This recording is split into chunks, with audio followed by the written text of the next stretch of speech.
Pameran teknologi tepat guna Provinsi Jawa Barat ini bertujuan untuk merangsang daerah di Jawa Barat untuk menampilkan berbagai teknologi tepat guna yang menjadi unggulan lokal atau kedaerahan.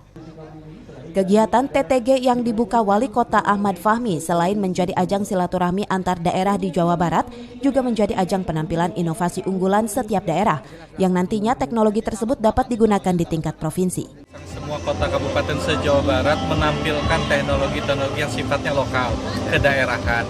Nah, alhamdulillah tahun ini Kota Sukabumi menjadi tuan rumahnya dan teman-teman bisa melihat dari berbagai kota kabupaten se-Jawa Barat ditampilkan ciri khas teknologi tepat gunanya. Jadi teknologi tepat guna ini sifatnya lokal. Dari yang sifatnya lokal ini bagaimana bisa digunakan di tingkat Provinsi Jawa Barat. Sekaitan itu seluruh daerah di Jawa Barat dipastikan ikut dalam pameran tersebut dengan menampilkan berbagai inovasi teknologi masing-masing daerah. Dari Sukabumi, Muhammad Satiri melaporkan.